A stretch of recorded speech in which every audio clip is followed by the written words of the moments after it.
ನಾನು ಈ ಸಂದರ್ಭದಲ್ಲಿ ರಾಹುಲ್ ಗಾಂಧಿ ಅವರನ್ನ ಅಭಿನಂದಿಸ್ತೇನೆ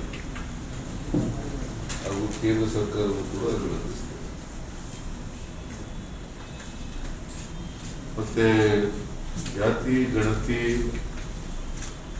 ಮಾಡ್ತೀವಿ ಅಂತೇಳಿ ತೀರ್ಮಾನ ಮಾಡಿದ್ದಾರೆ ಕೇಂದ್ರ ಸರ್ಕಾರ, ಅದನ್ನು ಸ್ವಾಗತ ಮಾಡ್ತೀವಿ.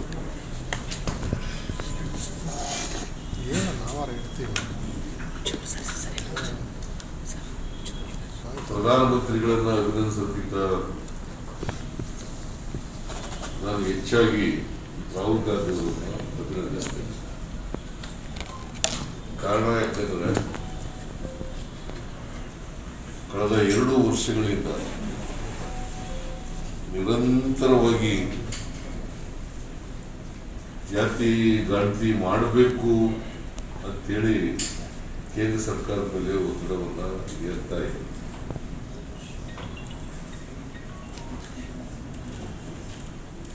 ಮತ್ತೆ ಎಲ್ಲ ಕಡೆ ಅದನ್ನು ಪ್ರಚಾರ ಮಾಡ್ತಾ ಇದೆ, ಜಾತಿ ಗಣತಿ ಆಗಬೇಕು. ಇನ್ನೊಂದು ಒತ್ತಾಯ ಏನ್ ಮಾಡ್ತಾ ಇದ್ರು ಅಂತಂದ್ರೆ 50% ಸೀಲಿಂಗ್ ಏನಿದೆ,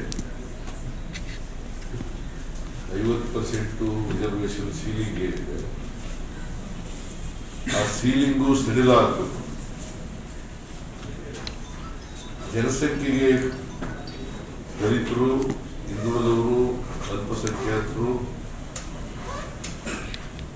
ಅವರ ಜನಸಂಖ್ಯೆಗೆ ಅನುಗುಣವಾಗಿ ಸಾಮಾಜಿಕ, ಆರ್ಥಿಕ, ಶೈಕ್ಷಣಿಕ ಸಮೀಕ್ಷೆ ಆಗಬೇಕು. ನಿನ್ನೆ ತೀರ್ಮಾನ ಮಾಡಿ ಅದನ್ನು ಪ್ರಕಟಿಸಿದ್ದಾರೆ.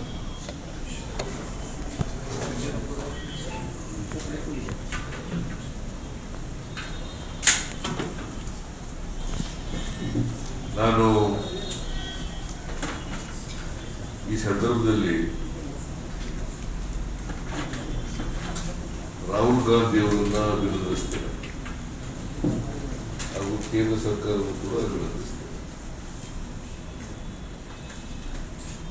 ಮತ್ತೆ ಜಾತಿ ಗಣತಿ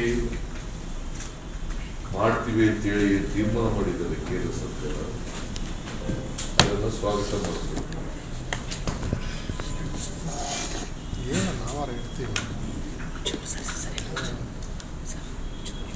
ಪ್ರಧಾನಮಂತ್ರಿಗಳನ್ನ ಅಭಿನಂದಿಸೋದ್ಕಿಂತ ನಾನು ಹೆಚ್ಚಾಗಿ ರಾಹುಲ್ ಗಾಂಧಿ ಅವರನ್ನ ಅಭಿನಂದಿಸ್ತೇನೆ. ಕಾರಣ ಯಾಕಂದ್ರೆ ಕಳೆದ 2 ವರ್ಷಗಳಿಂದ ನಿರಂತರವಾಗಿ ಜಾತಿ ಗಣತಿ ಮಾಡಬೇಕು ಅಂತೇಳಿ ಕೇಂದ್ರ ಸರ್ಕಾರದ ಮೇಲೆ ಒತ್ತಡವನ್ನು ಹೇರ್ತಾ ಇದೆ.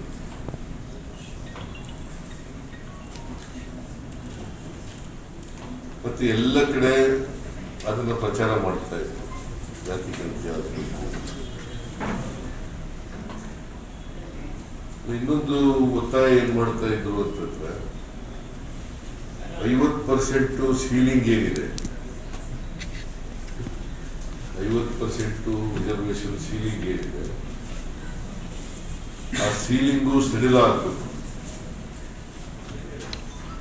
ಜನಸಂಖ್ಯೆಗೆ ದಲಿತರು, ಹಿಂದುಳಿದವರು, ಅಲ್ಪಸಂಖ್ಯಾತರು ಅವರ ಜನಸಂಖ್ಯೆಗೆ ಅನುಗುಣವಾಗಿ ಸಾಮಾಜಿಕ, ಆರ್ಥಿಕ, ಶೈಕ್ಷಣಿಕ ಸಮೀಕ್ಷೆ ಆಗಬೇಕು. ಅಲ್ಲ 5 ವರ್ಷಗಳ ಕಾಲ ಕುಮಾರಸ್ವಾಮಿ ಇದ್ರು 1 ವರ್ಷ, ಆಮೇಲೆ 4 ವರ್ಷ ಯಡಿಯೂರಪ್ಪ ಇದ್ರು, ಆಮೇಲೆ ಬೊಮ್ಮಾಯಿ ಇದ್ರು, ಬಸವರಾಜ ಬೊಮ್ಮಾಯಿ ಇದ್ರು. ಅದು ರಿಪೋರ್ಟ್ ಅನ್ನು ತಗೊಳ್ಳಿಲ್ಲ. ಚುನಾವಣೆ ಆದಮೇಲೆ ಸರ್ಕಾರ ಬಂದ ಮೇಲೆ ಸಮ್ಮಿಶ್ರ ಸರ್ಕಾರ ಬಂತು, ಆಮೇಲೆ ಬಿಜೆಪಿ ಸರ್ಕಾರ ಬಂತು, ತಗೊಳ್ಳಿಲ್ಲ. ಒತ್ತಾಯ ಮಾಡಿದ್ರು ಕೂಡ ತಗೊಳ್ಳಿಲ್ಲ. ನಾನು ಒತ್ತಾಯ ಮಾಡಿದೆ, ಕಮಿಷನ್ ಆಯೋಗದ ಅಧ್ಯಕ್ಷರು ಒತ್ತಾಯ ಮಾಡಿದ್ರು, ಸದಸ್ಯರು ಒತ್ತಾಯ ಮಾಡಿದ್ರು. ಆಮೇಲೆ ಬಿಜೆಪಿಯವರು ಏನು ಮಾಡಿದ್ರು ಅಂತಂದ್ರೆ ಕಾಂತರಾಜು ಅವಧಿ ಮುಗಿದ ತಕ್ಷಣ ಇನ್ನೊಬ್ಬರನ್ನ ಮಾಡಿದ್ರು, ಜಯಪ್ರಕಾಶ್ ಹೆಗಡೆ ಅವ್ರನ್ನ